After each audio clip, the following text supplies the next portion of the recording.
These are the new Amdocs Park Anana offices in Israel. They're huge, they're modern, they're gorgeous. They're the kind of offices you would expect to see featured in a utopian science fiction movie, except they really exist right here and now. You can hang out on the grass outside near the pool. There's even a small workout area. Inside, the hallways are grand. The elevators are glass.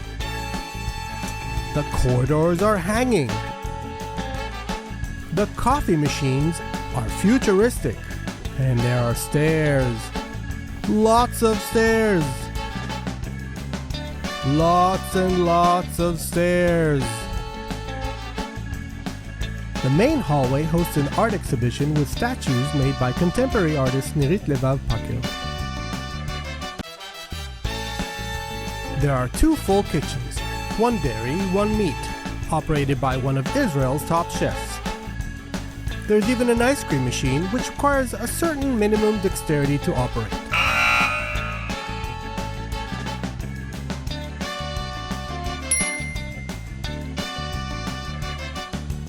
It's the kind of place where you keep running into things you haven't seen before, like this, or this, or these. I'm here today because I'm here every day. I work here. But also, I like to hang around the interesting, innovative, and amazing people who work here too. My name is Adil Achman, and I'm talking to the people who make it amazing at Amdocs. Today I'll be talking to my friend and colleague, Dror Lichtenberg. Dror is head of cross activities at Amdocs Network Software Delivery. He's also a veteran solution architect, a knowledge management evangelist, an aspiring data scientist, a triathlete, a one-time poetry slammer. You, I believe. And a t-shirt connoisseur. Making it amazing in network software delivery, take 1.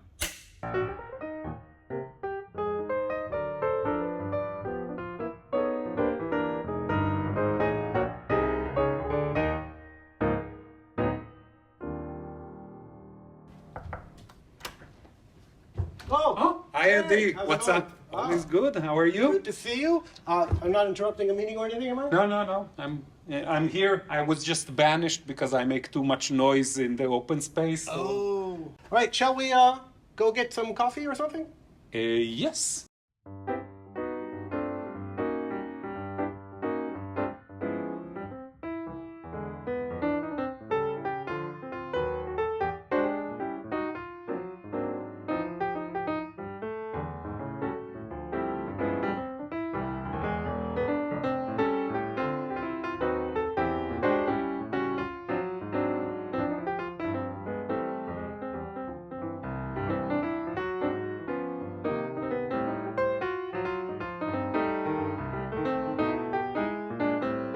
Cheers. Cheers.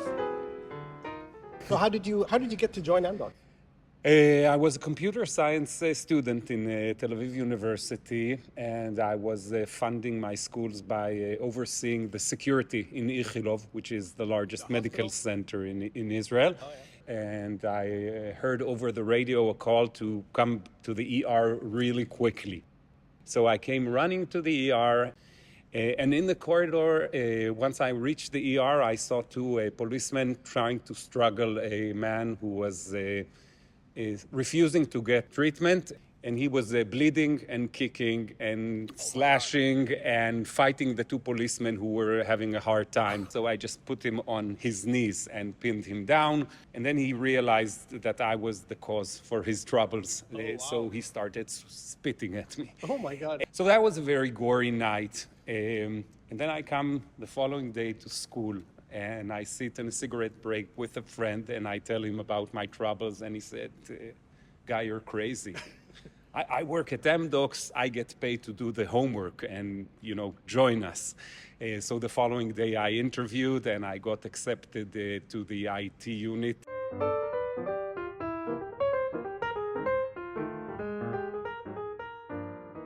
I was the CDM, customer delivery manager, for a customer where we worked through a system integrator. We had a pretty good relationship going on. But he was very expressive of his emotions. Okay. One time we spoke about some delays in timelines in the project. He was displeased with that, so he opened the drawer in his desk and took out a knife, and he kind of implied that I need to give him a different due date for that. Kidding. Okay, Did it work? Did you give him a different date? No, not a chance. On a positive story, I had a customer in Australia, and we were discussing a lot about how to properly define processes.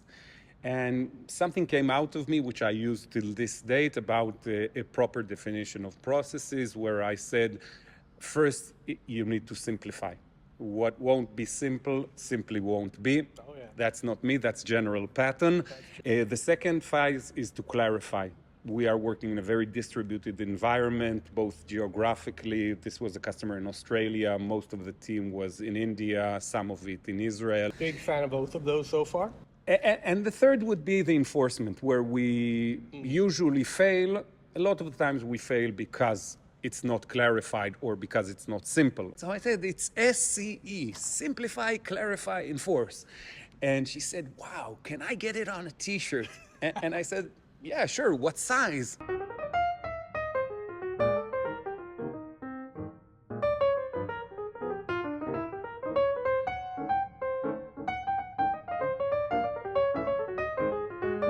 If you drink this, you live forever.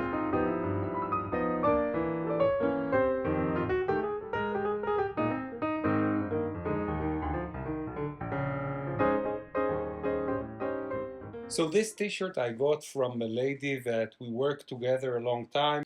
And one day she came back from vacation and she said, I got you a present, but don't get offended. Okay. So here I started suspecting. He said, you know, I mean it, but it's in a good way. And then she started apologizing, and she pulls out the t-shirt. And to date, it's one of my favorite t-shirts. And it says, I may be wrong, but I doubt it. And I asked if they had on stock. I'm intolerably arrogant, and they didn't have that in stock. So that's why she bought that one.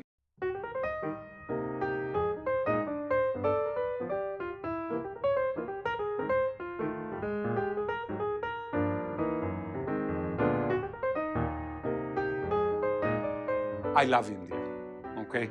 I really love coming to India. Any opportunity I have, I take it.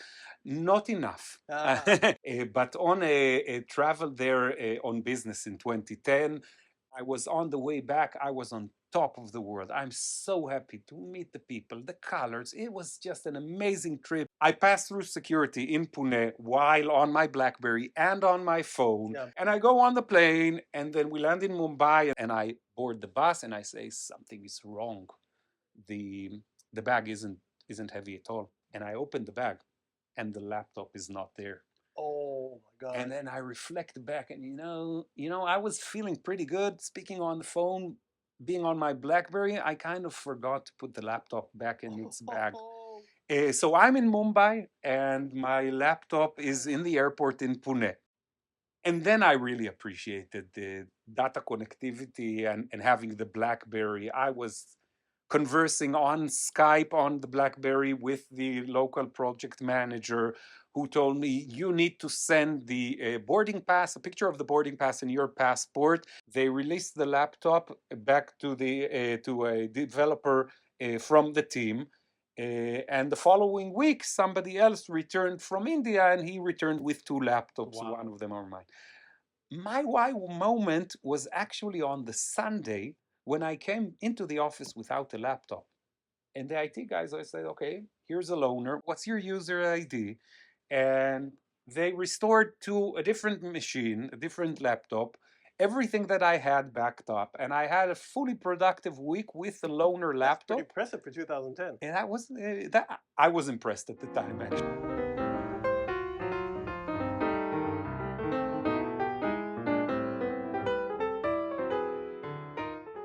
So I have a t-shirt that my sister bought me in Brooklyn, New York, around 2000, 2001. Oh, wow. When I was on the way back home. It says Brooklyn, and I wear it every time I fly back home. You still use it today? I used it this month. Oh, wow. And I could not raise my hand for the luggage because of the holes in the armpits. You have a ton of t-shirts. I do. Yeah. I have my wife bought me for a birthday a t-shirt. It says, "There's no place like 127.0.0.1." And she said, "I have no idea what this means, but it makes Dror laugh." So, That's a good one. Okay, so that's the end of the stories that we had. Yeah. That's the end of stories. Really? Yeah. It's a bottomless pit, by the way. Yeah.